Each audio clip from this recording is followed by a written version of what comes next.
자카르타 연합의 아름다운 아침입니다. 다 함께 사도신경으로 신앙 고백하겠습니다.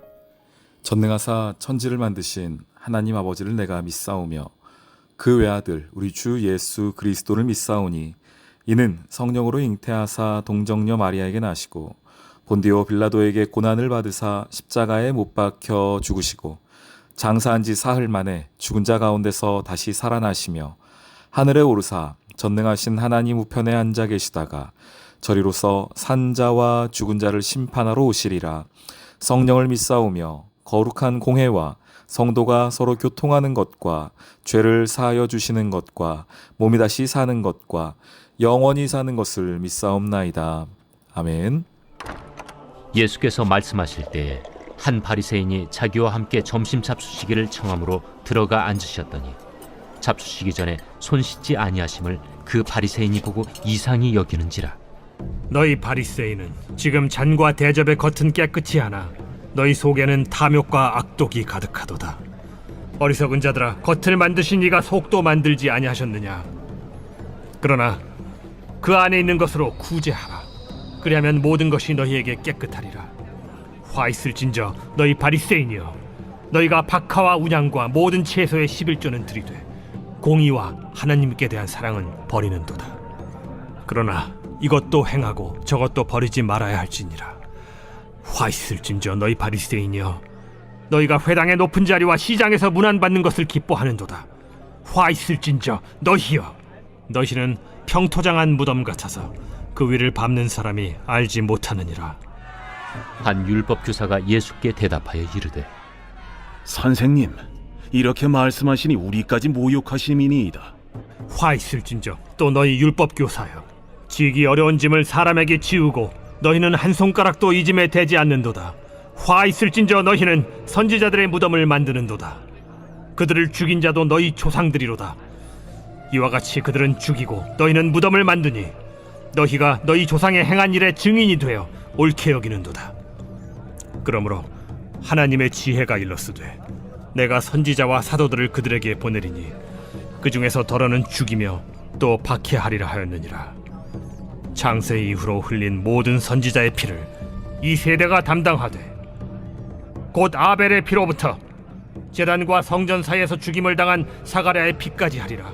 내가 너희에게 이르노니 과연 이 세대가 담당하리라. 화 있을진저 너희 율법 교사여, 너희가 지식의 열쇠를 가져가서 너희도 들어가지 않고 또 들어가고자 하는 자도 막았느니라. 거기서 나오실 때 서기관과 바리새인들이 거세게 달려들어 여러 가지 일을 따져 묻고 그 입에서 나오는 말을 책잡고자 하여 노리고 있더라. 샬롬, 자카르타 연합의 아름다운 아침입니다. 오늘 말씀 속에서 예수님께서는 율법학자들과 바리새인들을 후되게 꾸짖고 계십니다. 당시의 시대상을 비추어 본다면 이건 쉬운 일이 아니었습니다. 왜냐, 바리새인, 율법학자 모두 당시의 사람들에게는 존경받는 사람들이었습니다. 그들이 가지고 있는 율법적인 지식, 그것이 곧 하나님을 아는 지식이라고 생각하였기 때문에 그 누구보다도 하나님과 가까운 사람들이 율법학자, 바리새인들이라 생각했습니다. 그것을 가지고서 그들은 많은 사람들로부터 인정을 받고 존중을 받았습니다. 그런데 오늘 예수님께서는 그런 바리새인들을 향하여서, 율법학자들을 향하여서 매우 무섭게 말씀하고 계십니다. 그들이 높은 자리에 올라서 문안받는 것만 기뻐하고 있고 그들은 평토장한 무덤 같다라고까지 말씀하십니다. 그들 안에는 썩은 시체가 있는데 겉에만 그냥 번지르르하게 해놓은 그런 평토장한 무덤 같다. 그 위에 있는 것이다. 이렇게까지도 말씀을 하십니다.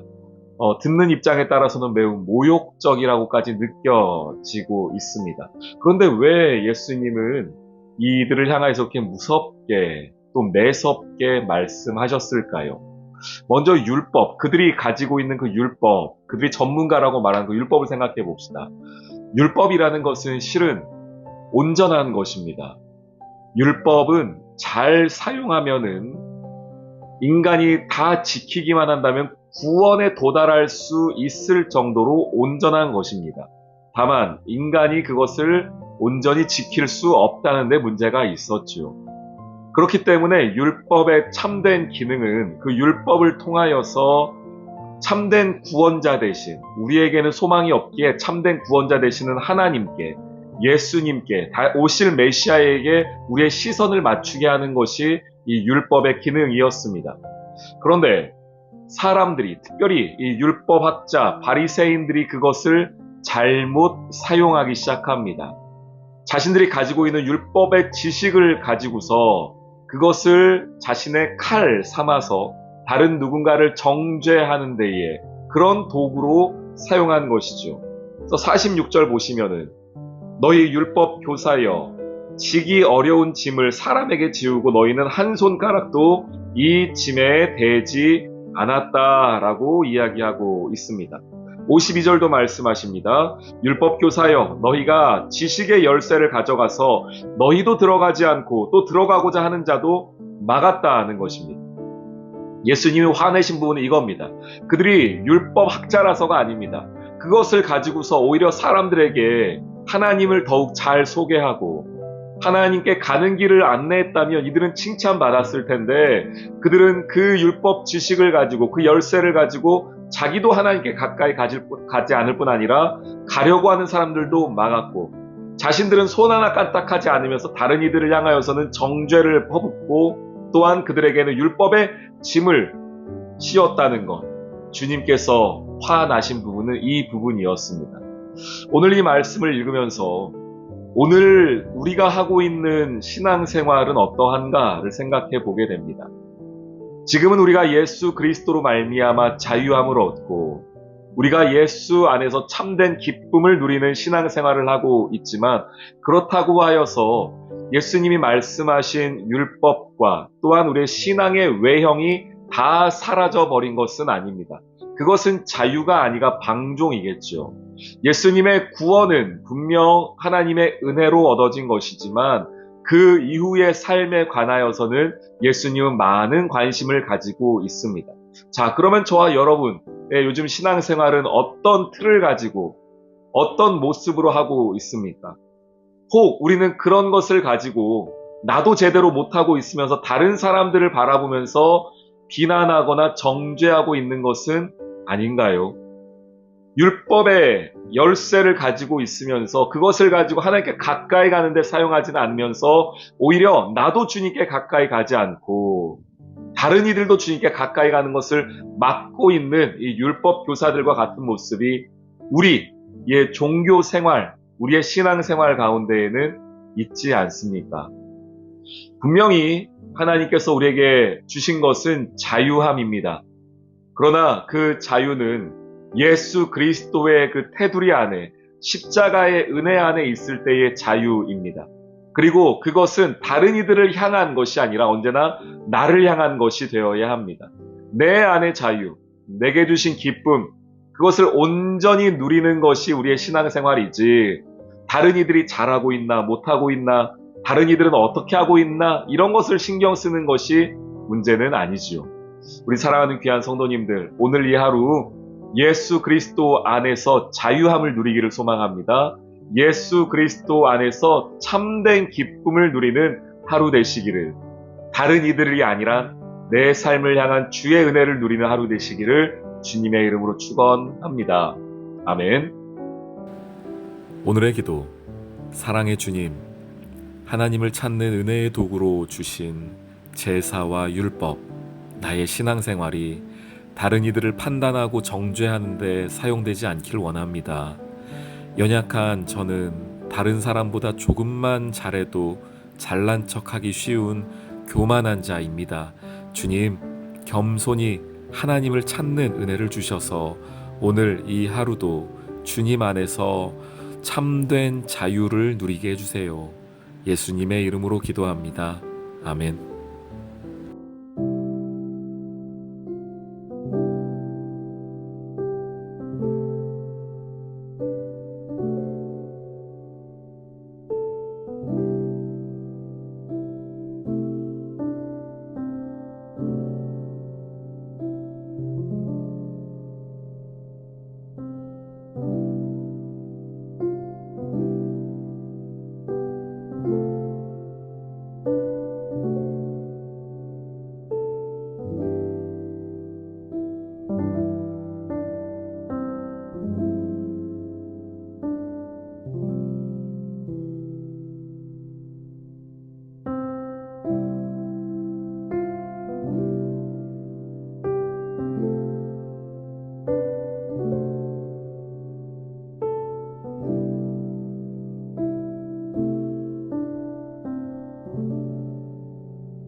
주